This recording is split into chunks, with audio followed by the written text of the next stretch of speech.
Hello guys, कैसे हो आप सब लोग। उम्मीद है कि आप सब लोग ठीक ठाक खैर खैरियत से होंगे। आज की वीडियो में हम कवर करने वाले हैं विलियम बटलर यीट्स की पोएम बिजेंटियम को। इससे पहले हमने विलियम बटलर यीट्स की पोएम सेलिंग टू बिजेंटियम को पढ़ा है। तो अगर आप लोगों ने वो वीडियोस नहीं देखे तो आप जाके प्लेलिस्ट में उन वीडियोस को देखे, मैं इसका डिस्क्रिप्शन में दे दूंगा।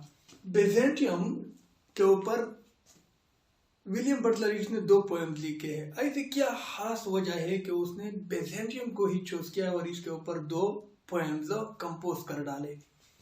असल में जो पोएट है विलियम बटलर यीट्स, उसको आर्ट से लव थी और हमें पता है कि जो बिजेंटियम था, it was a city rich in art and culture and that's why he composed 2 poems on Byzantium. अब एक तरफ अगर बिजेंटियम जो है एक रियल सिटी है, जिसकी एग्जिस्टेंस है, तो दूसरी तरफ जो है ये पोइट की एक इमेजिनेटिव कंट्री भी है।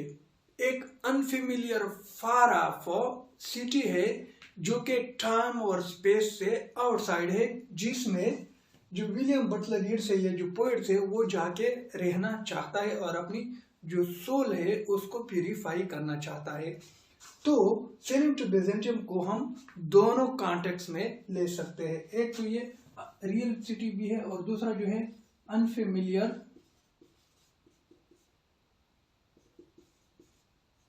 फार ऑफ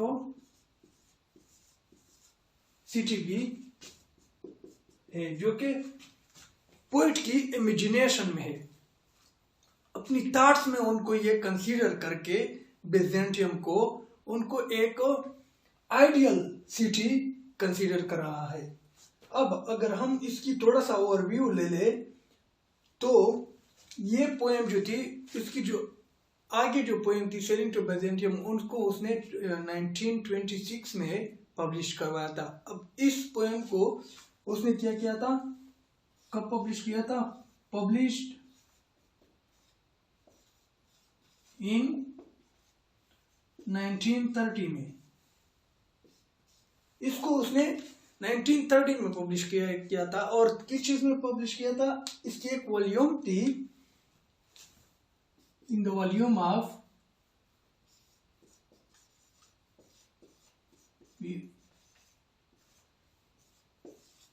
एक वॉल्यूम थी, किस चीज के नाम से? द विंडिंग स्टेयर एंड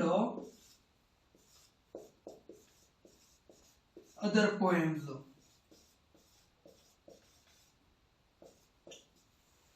इसमें इसने इसको पब्लिश करवाया था बिजेंटियम पोएम को। इस पोएम के अंदर 5 स्टैंजास है, यानी 5 एक्ट्स है, 5 स्टैंजास है।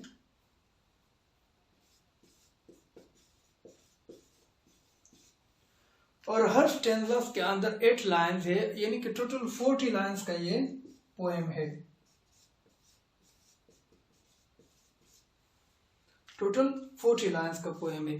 तो चलिए हम इसकी लाइन बाय लाइन एक्सप्लेनेशन की तरफ चलते हैं और इसकी टेक्स्ट को देखते हैं। कि फर्स्ट स्टैंजा को देखते हैं बिजेंटियम पोएम की।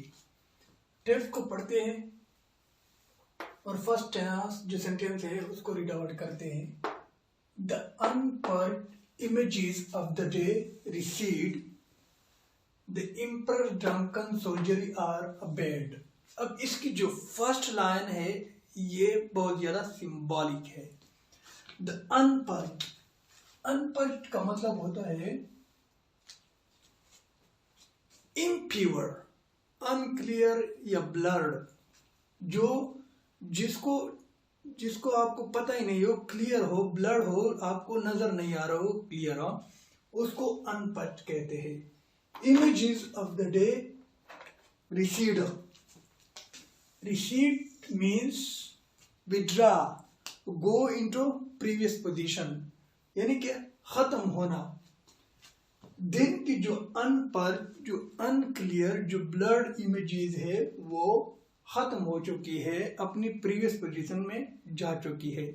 अब ये सिंबॉलिक किस तरह है कि दिन के वक्त हमें सब कुछ नजर आ जाता है, अगर हम देखें क्लियर हो जाता है, लेकिन यहाँ पर उसने अनफर्ड उसको कहा है उन इमेजेस को, जो इमेजेस जो एक्टिविटीज है, दिन की जो एक्टिविटीज है उसको उसने अनपर्च कहा है।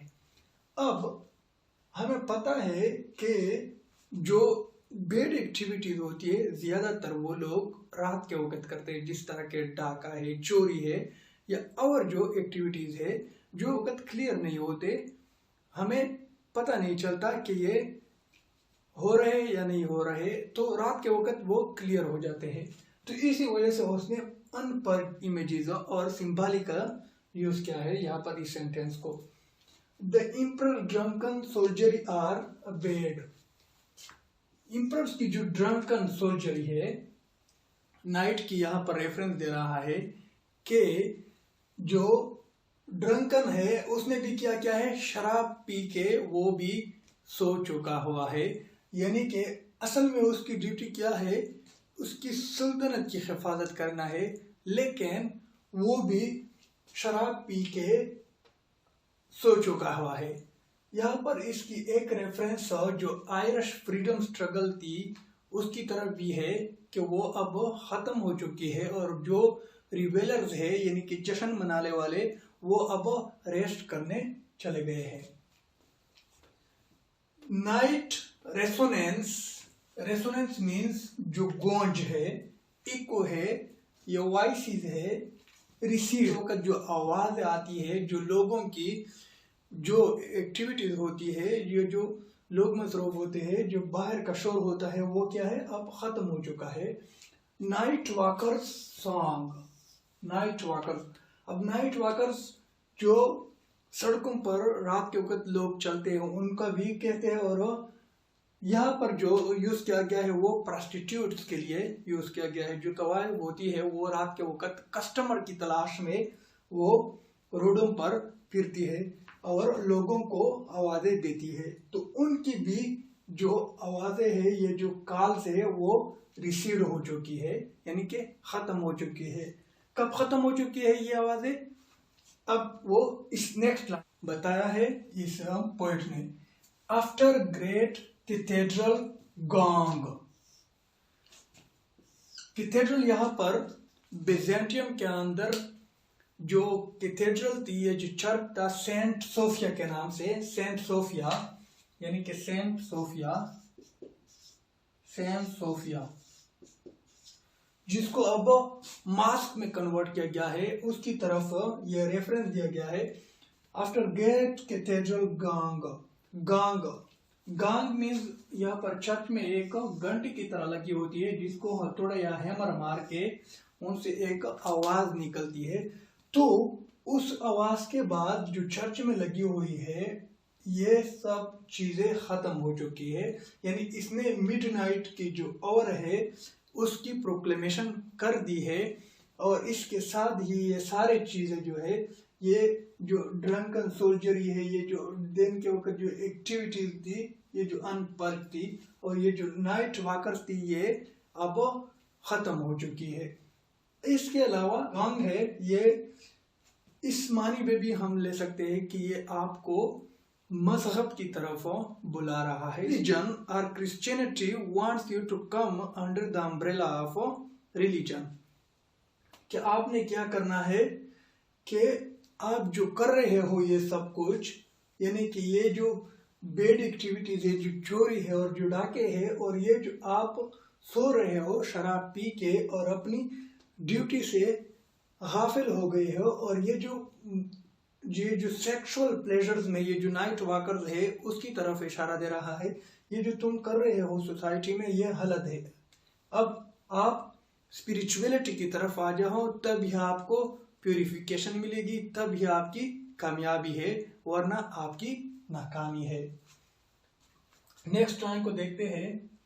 स्टारलिट अरामोनलिट डोम डिस्डेन, स्टारलिट और अमोनलिट, स्टारलिट यानी कि स्टारों के बीच में या मून की रोशनी के बीच में ये जो डोम है, डोम जो होता है वो चरखा गुंबद होता है। अब ये रात के वक्त ये आसमान है और यहाँ पर ये स्टारलाइट, उसकी आवाज इस पे पड़ती है, या मून की जो लाइट है उस पे ये पड़ रही है। इस लाइंस का मतलब क्या है कि अगर आप स्पिरिचुअलिटी की तरफ आते हो, अगर आप मजहब को अपनाते हो तो आप भी शाइनिंग करोगे, यानी कि आप भी, आपकी सोल भी प्यूरिफाई होगी, आप भी कामयाब होंगे। जिस तरह ये डोम जो है ये मून लाइट में शाइनिंग कर रही है। अब ये तो शाइन कर रही है, लेकिन ये क्या कर रही है? डिस्डेन कर रही है, रिजेक्ट कर रही है, नफरत कर रही है। किस चीज को नफरत कर रही है?